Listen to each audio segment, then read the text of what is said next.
vou aqui na função de moderador, muito mais comentar brevemente algumas coisas, né? Para adicionar aí na nossa discussão. Primeiro, trazer também a discussão, há cerca de 15 dias, 20 dias, teve a aprovação da Lei 13.655 de 2018, que estabelece que todos os gestores e todos aqueles que compõem os órgãos públicos, servidores da Justiça, servidores do Poder Executivo, do Legislativo, enfim, todo agente público, ele tem que considerar, e aí é o termo da lei, né? Ele tem que considerar consequências práticas antes de tomar qualquer atitude em relação ao seu ofício, né? Eu acho que isso vai gerar algum desafio aí no próximo ano da saúde por conta de inserir um pragmatismo, né? E um pragmatismo relativamente estéril, né? Porque, na verdade, a gente não entra numa discussão sobre o que é consequência. Aliás, a gente não entra em nenhuma discussão sobre o que é causa, causalidade remota, com causa, consequência. E isso daí é algo que se impõe agora pela lei aos agentes públicos. E eu fico curioso para saber como é que vai ser a interpretação e aplicação do consequencialismo dentro da saúde, né? E outras três questões são questões que se aglutinam dentro da atuação de um ator também importante nessa trama do SUS, que é o próprio Poder Judiciário e as demais instituições jurídicas, né? O CNJ fez uma audiência pública em dezembro do ano passado. Eu participei da audiência pública pelo Lápis, né? E foi muito curioso, né? Eu assisti todas as falas. Eu cheguei bem cedo, assisti tudo, de manhã e de tarde. E até uma experiência antropológica, porque na verdade você pega todo o setor privado que foi para a audiência pública com discursos absolutamente otimistas e defensores do SUS. E curiosamente, os principais agentes contrários, e aí com discursos bastante reacionários, contundentes, inflamados, contrariamente ao SUS, eram justamente os advogados do Estado, né, os advogados públicos, digamos assim, procuradores do município, procuradores do Estado e advogados da União. Então, foi curioso que eu tive que mudar a fala, porque eu vim com uma fala completamente centrada na disputa com o privado, e tive que mudar a fala. Até brinquei com os meus amigos depois, que o inimigo agora é outro, né? A implosão, ela vem pelo próprio agente público, e não exatamente pelos elementos externos ao Estado, como por exemplo o mercado, né? Isso daí gerou, né, o CNJ ele anunciou nesse dia, curiosamente, uma plataforma digital chamada Enatjus, que inclusive todos podem acessar. E o CNJ ele basicamente fez uma parceria com o hospital privado, um desses dois, né, de São Paulo, para justamente fazer com que esse hospital privado fizesse pareceres sobre como os juízes devem julgar em matéria de saúde. Já faz, né? Esse hospital privado já faz. Já faz, né? E atende os juízes. Isso. Atende os juízes. Então, ó, não só pareceres absolutamente enviesados sobre o tema, muito calcados na autoridade médica sobre o que é doença, muito calcados na ideia de medicina baseada em evidências, e principalmente, eu fico imaginando o que esse hospital privado tem a dizer sobre saúde indígena, saúde prisional, gestão municipal de saúde, subfinanciamento, repartição de competências e coisas que na verdade estão aqui e a mesa trouxe muito bem, né? Me preocupa muito essa guinada privatista do judiciário, né? A gente falou aqui de golpe parlamentar, mas eu acho que em matéria de saúde a gente tem um movimento muito perigoso. Basta entrar no site desse hospital que a gente está trabalhando e você vê lá um curso de Direito à Saúde baseado em evidências, e muitos dos professores desse curso são egressos do CNJ. Então é algo realmente inquietante. E por último, a decisão do STJ de 2 semanas atrás, que eu acho muito infeliz e muito perigosa para a saúde, que o Superior Tribunal de Justiça decidiu que só pode reivindicar medicamentos no âmbito do judiciário aquele que dentro do direito se chama de hipossuficiente. Isso, hipossuficiente é o nome bonito que o direito dá para pessoas que não têm recursos, pobres, né? E restringiu a universalidade do direito à saúde somente àqueles que não têm recursos. Então, só para adicionar nessa discussão, que na verdade os inimigos agora eles são vários, né? E eu acho que eles têm armas internas enquanto agentes públicos que fazem com que o cenário ele seja bastante pessimista do que virá pela frente. Bom, a gente tem ainda tempo para discussão, né? Eu acho que a gente tem um teto de... Olha, né? A gente tem mais ou menos quanto tempo? Tem aula aqui às 6. Então, Às 6. Meia hora a gente tem. São A gente 5. podia fazer uma rodada de 3 ou 4 questões e aí... Pode ser? Boa tarde, meu nome é Henrique, eu sou médico sanitarista, faço doutorado na Unicamp e eu estou coordenando o grupo de trabalho da saúde da campanha do Boulos e da Sônia, então, inclusive, Boulos e Sônia Guajajara, que é a vice, pelo PSOL. E nós, como muita gente viu aí no Roda Viva, a linha da campanha é uma campanha de combate à desigualdade e ao privilégio, e vamos entrar diretamente na questão da desigualdade em saúde e atravessar aí temas transversais em relação à desigualdade, né? Saúde da mulher, da população negra, saúde indígena, política de drogas, questão de saúde do trabalhador, né? Então, são dados que eu acho que tem que comparecer nessas eleições, mas estruturalmente, em termos de programa, nós estamos com 3 desafios aí, que é a questão do financiamento, dos modelos de atenção e uma desprivatização do SUS, que não entramos tanto hoje aqui no debate, mas entra diretamente aí a indicação dos 2 caras da ANS agora aí também, né? E o nível de promiscuidade que tem setor privado e setor público. Mas queria parabenizar aí as intervenções, dizer que, reforçar aí que nós estamos à disposição, inclusive, para receber propostas, ideias, diagnósticos. A ideia é compor um campo amplo de possibilidade de debate. Há vários professores já inseridos nesse processo, em Campinas, em São Paulo, aqui, Nelson, Gastão, Mário Schaeffer, Áquilas, Rosa, muita gente envolvida, a própria Lígia está em diálogo direto com a gente. Não direto, mais ou menos. Indireto. É que o Léo está aí também, o Léo dá um grito. E são 2 perguntas que eu queria fazer. A primeira é sobre financiamento. Como apresentar uma proposta de renúncia fiscal especialmente para as classes médias e as classes operárias sindicalizadas e com carteira de trabalho assinado. E a segunda é a lei de responsabilidade fiscal em relação ao OS. Qual proposta a gente tem para trabalhar com os municípios e não recorrer à organização social, que é o que aconteceu nas principais metrópoles do país. Obrigado. Mais alguém? A gente reúne aqui alguns comentários e parte para a discussão. Posso falar daqui? Pode. A Tamir. É que não sai na gravação também, a gente vai deixar ver você na câmera.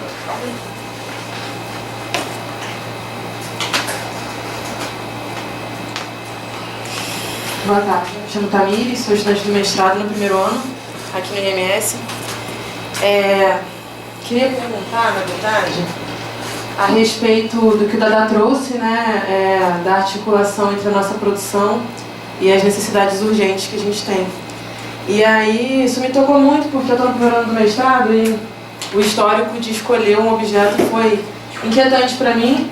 Fui buscar lá em listas de prioridades de estudo de agências, né, e tal, mas aí fiquei, enfim, acabou que eu segui algo que eu acho que tem um compromisso ético-político, mas me senti perdida e solitária nesse processo. E eu acho que a gente poderia coletivizar sim, e eu acho que é uma estratégia, né, que a gente tem, e um dever também, né, ético-político. E nesse sentido, pensei no Abrascão e qual o espaço que a gente está pensando em ter no Abrascão, no sentido de pensar essas estratégias, né, que estejam de acordo com as nossas necessidades, que são muito urgentes, né. Acho que, trazendo um pouco o que ele já falou também, na minha opinião, né, na academia a gente, por vezes, corre o risco de se acomodar na crítica devido aos nossos lugares de privilégio, né? As urgências para nós são menos urgências, né? Me retiro um pouco disso na atualidade, sendo bolsista precarizada, mas eu acho que da mesma forma, assim, a urgência para os funcionários públicos federais ela é menos urgente, né? Assim, a conjuntura está muito grave para todo mundo, né? Só que a gente sabe que atinge de forma mais grave, mais imediatas, certas parcelas da população, né? Pobres, negros e mulheres, em sua grande maioria. Então, como a gente, no nosso lugar de privilégio, a gente consegue emergenciar um pouco mais as coisas, né? E acho que no sentido de direcionar a pesquisa, a nossa produção para pautas, né, mais emergentes, eu acho que seria interessante e eu acho que o Abrascam é muito estratégico. Então, eu não estou muito por dentro, então a gente poderia falar sobre isso. Obrigada.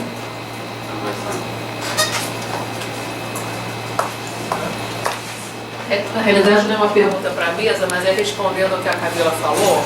A gente já vem falando com os estudantes aqui do MS, inclusive no seminário estratégico a gente falou isso, que o Abrascam vai ter um pré-congresso aqui na UERJ. E vocês, como estudantes aqui do MS, poderiam organizar um coletivo que colocasse essas questões durante o pré-congresso. A gente vai aceitar, claro, a gente abre o espaço do MS, mas como iniciativa de vocês, entendeu? Eu acho que poderia entrar na pauta, mesmo na agenda, faça essa proposta por escrito, que eu acho que a gente vai incorporar, tá? E aí chamando mais gente, né, de outros programas. Mais alguém?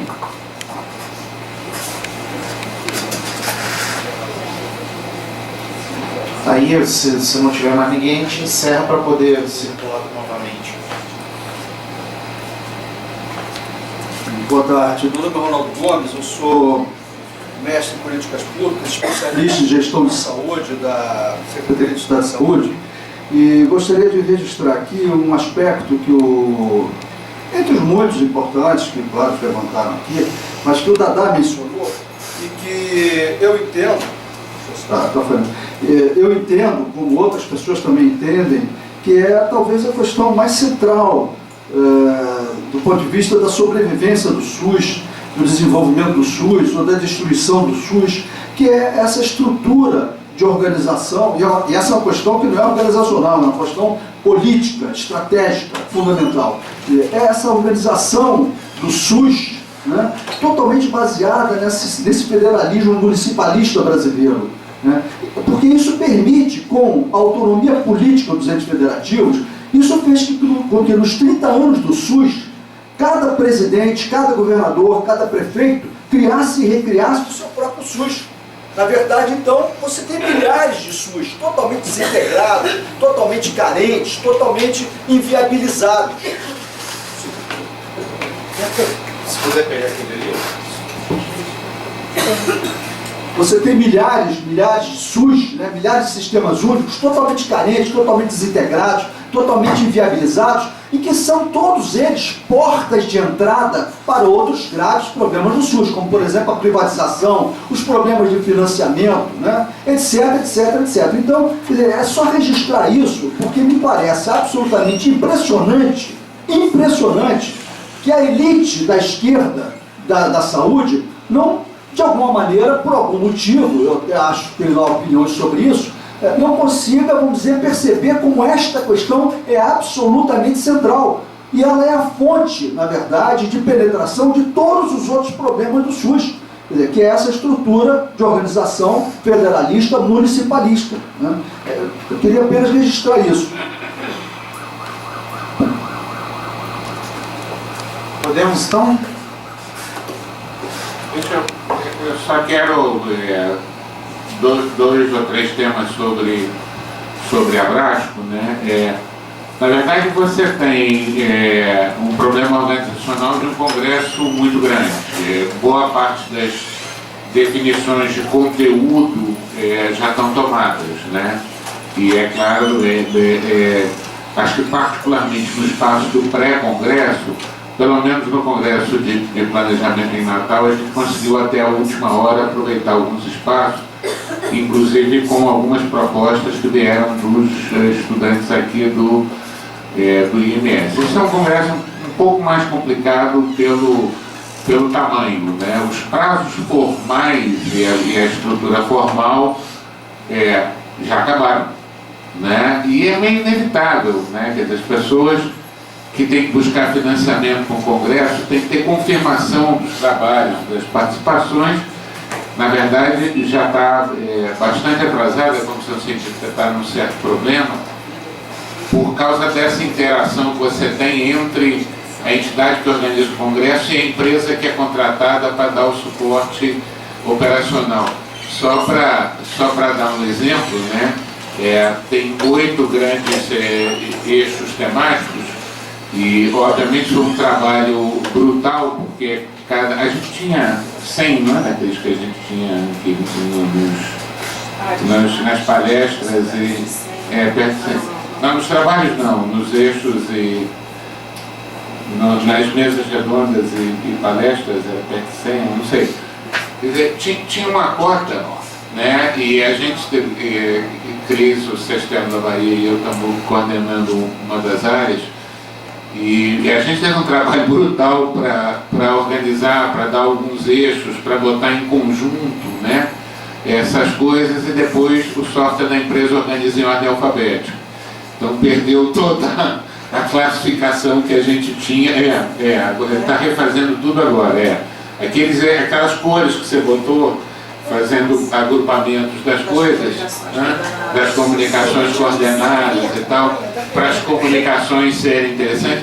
Aí você tem esses contrassensos, essas dificuldades, mas o que eu queria chamar a atenção é o seguinte, não por uma questão do Congresso, mas como um reflexo do que é a nossa produção hoje, os temas de políticas estão muito pouco representados no Congresso.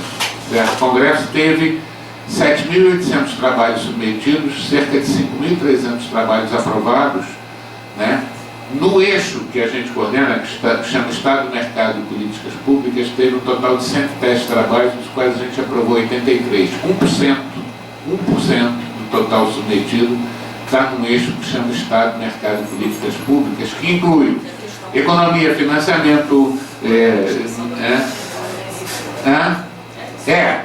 dos quais eu acho que dos 80, uns 10 ou 12 são do SUS de abrangência nacional. Os outros são um pouco as experiências que as pessoas têm localmente, é um trabalho que você pode apresentar. Só queria dizer isso para dizer como, e pegando o gancho no que a Tamir estava falando, né, como a gente passou academicamente, e por várias razões, a ter menos presença na discussão de políticas, particularmente na discussão de macropolíticas e de políticas nacionais. Claro que nessa coisa você tem o prazo da CAPES, a falta de financiamento, a bolsa insuficiente, você tem, não é linear, como dizia a Lígia, mas é um fato que a gente tem que observar, que por enquanto, né, ainda este Congresso, a contribuição do ponto de vista da formulação de grandes políticas, ele será limitada. Vou também aproveitar um pouquinho o que a Tamir dizia, né? Você tem um DECIT do Ministério da Saúde, que é um financiador bastante importante de políticas, que há 15 anos não lança um edital sobre macropolíticas nacionais. Né? Todos os editais são para o que a gente chamaria de programas, não o que é políticas. E, em sua grande maioria, de avaliação, né? Instrumentos de avaliação de políticas implementadas pelo Ministério, quase que sem nenhuma oportunidade para essa coisa que a Lígia chamava atenção, né? Para o que vem como uma coisa criativa, que é completamente diferente da origem que a gente tinha da produção dos nossos campos, que era uma reflexão das pessoas sobre sua praxis de forma ascendente. Então, não quero diminuir a importância do Congresso, mas acho que a gente tem que formular um conjunto de coisas que é muito mais além, particularmente porque a única fonte que tem sido viável para grandes projetos de estudo que comporiam uma grande narrativa são os editais cada vez mais raros do CNPq, né, que de certa forma permitem um grupo multiprofissional, multi-interessado, com várias disciplinas e com vários horários, que te permite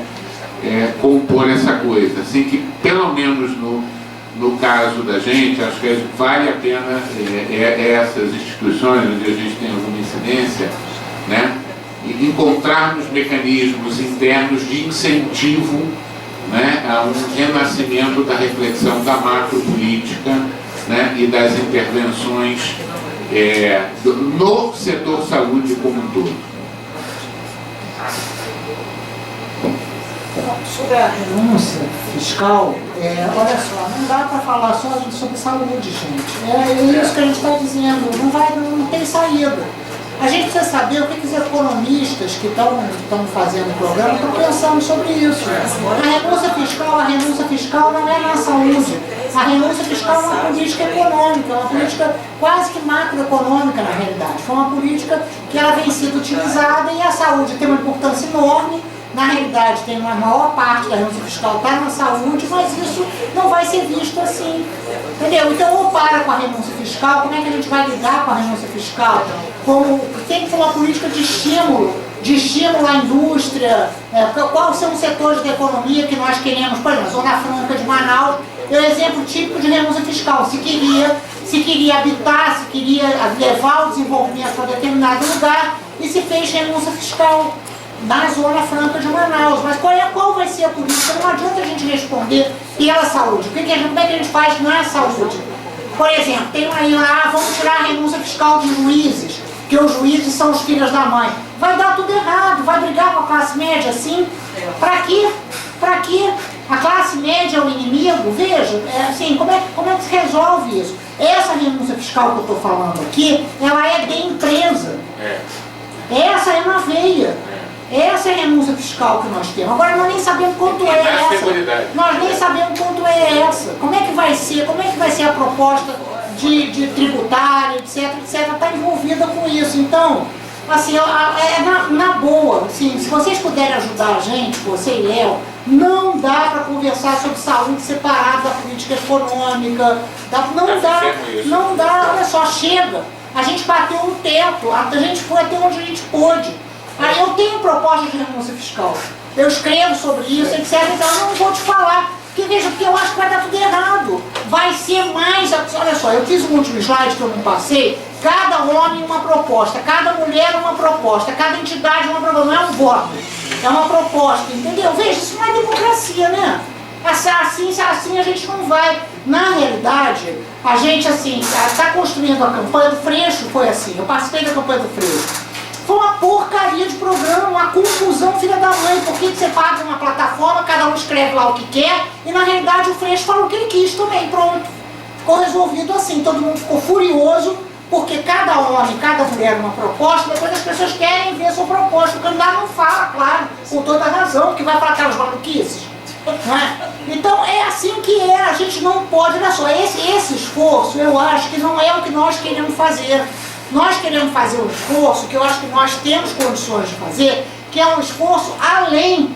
Nós queremos pensar a política social de maneira menos fragmentada nesse país. Se não for, a gente, olha só, a gente não aguenta mais. A gente não aguenta mais, especialmente nós da saúde, nós perdemos muito. Por incrível que pareça, a Previdência perdeu menos que a saúde. Perdeu menos, não tem, nós aqui, nós estamos assim, então a mesma pergunta sua sobre as OS, tem que pensar o que vai fazer o quê?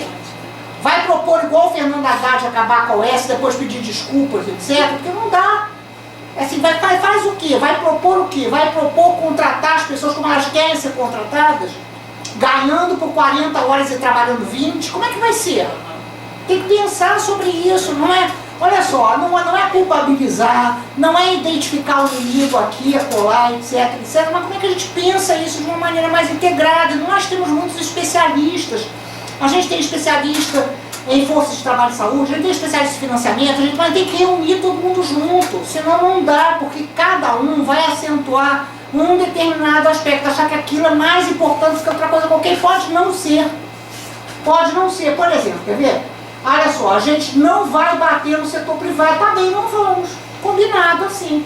Em compensação, a gente vai tentar fazer o seguinte, vamos botar o saneamento para funcionar, tá bom. Tem que fazer acordos, os candidatos fazem acordos pré-eleitorais, entenderam? Candidato para valer, né? Quais são os acordos pré-eleitorais que já estão nesse momento sendo realizados? Porque senão a gente entra igual bobo. Não é? Deixa eu te explicar, é assim, que os empresários se reúnem com os candidatos, aí eles já propõem toda essa agenda.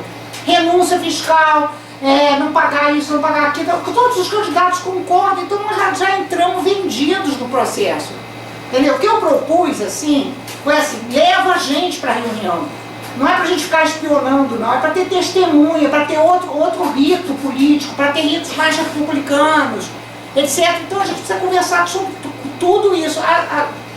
O Léo trouxe pra gente, na realidade fui eu que mandei pra você, né, Léo? Aquela vinhetazinha que o Boulos fez sobre a indicação de 2 pessoas para a INS, que são pessoas, etc. A gente achou aquilo ruim. Parece o programa do Gregório do Vivier. Por que parece o programa do Gregório do Vivier? Porque fica um negócio que é muito consumerista. Entendeu? É como se, assim, eu vou falar a favor, vou defender a população que usa plano de saúde, mas veja, se a gente não vincular isso com o SUS, e se não vincular isso com a melhoria das condições de saúde, nós estamos, sem querer, jogando água nesse outro moinho, sem querer.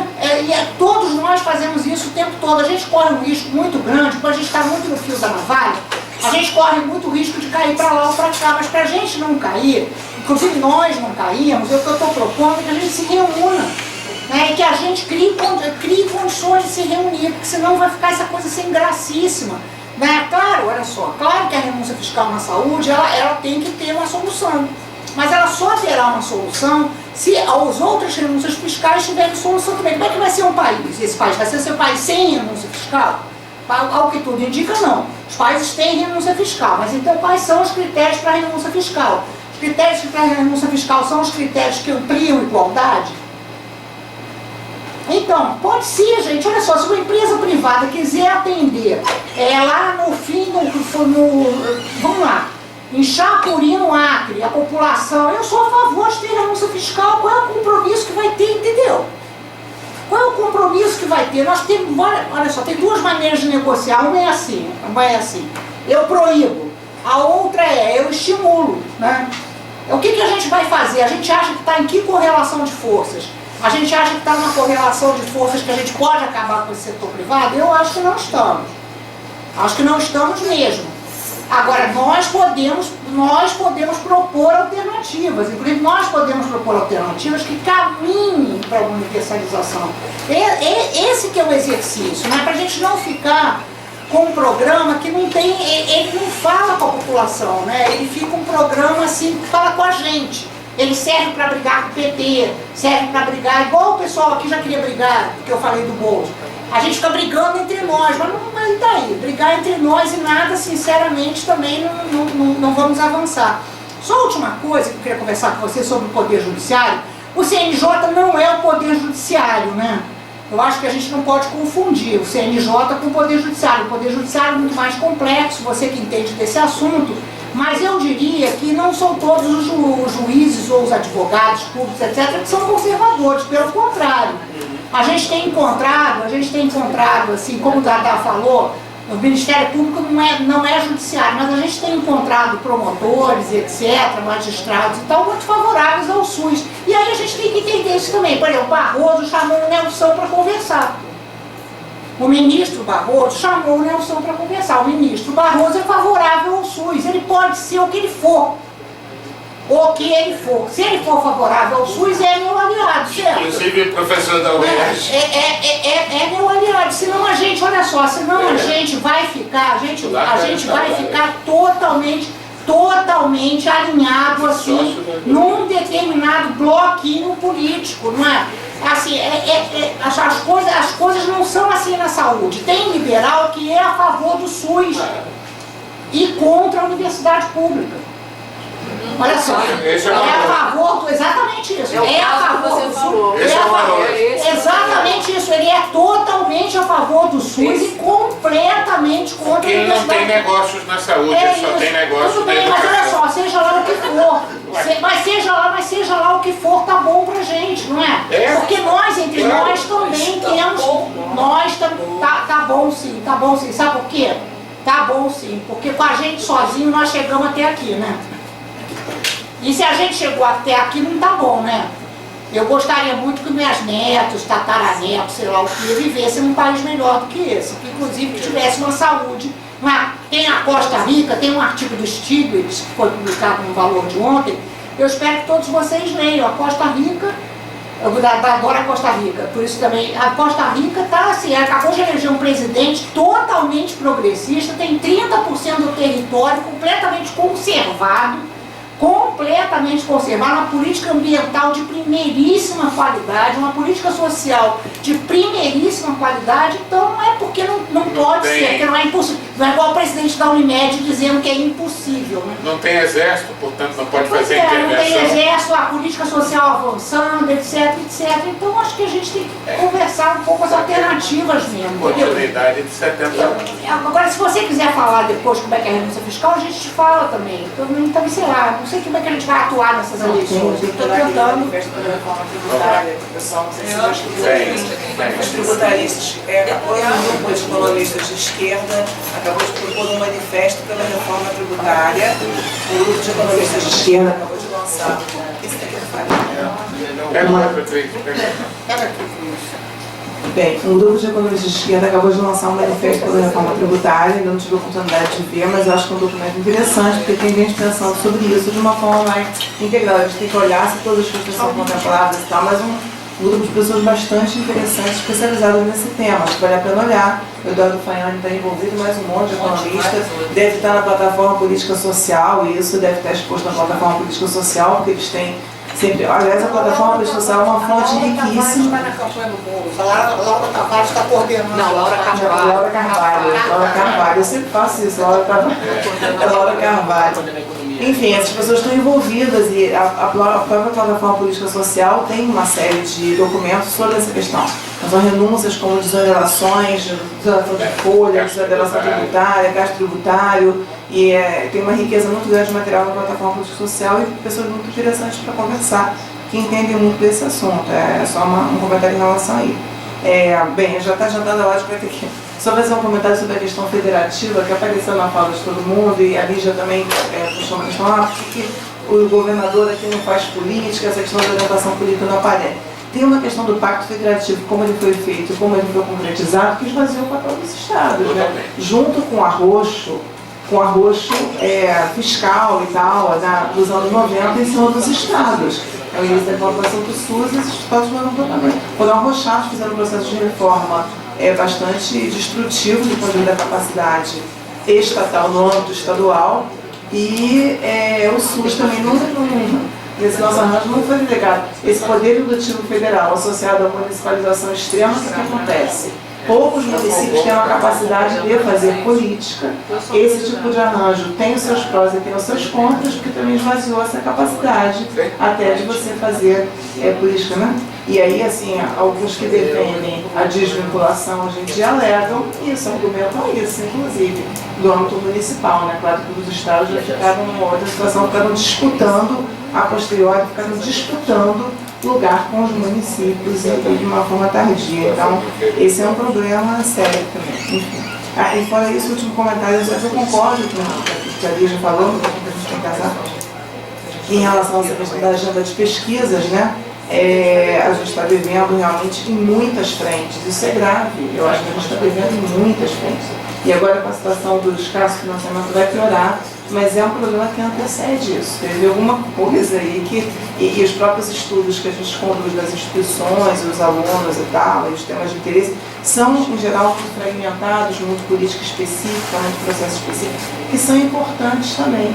Mas, assim, eu acho que a gente está devendo uma agenda que necessariamente tem que ser mais articulada, tem que ser cooperativa e tal, para essa compreensão do que está acontecendo, que a gente perdeu muito a mal. Nós mesmo, nosso grupo, O Dadá ficou falando da periodização, mas a gente andou estudando condução das políticas nacionais com períodos mais desagregados, né? Com agendas total aqui, claro que depois do que aconteceu em 2016, você tem o antes e o depois disso, é um momento de inflexão, mas a gente fez esse esforço, mas com um olhar muito de condução da política, que não é também insuficiente, é limitado, é importante, mas não é suficiente para dar conta dessa multiplicidade de fenômenos e novas dinâmicas e tal, que estão perpassando o setor, seja da dimensão federativa, do público-privado, das dinâmicas territoriais, da articulação com várias áreas, como é que isso está se expressando. Então, a gente está devendo muita coisa em termos de agenda de pesquisa, é isso.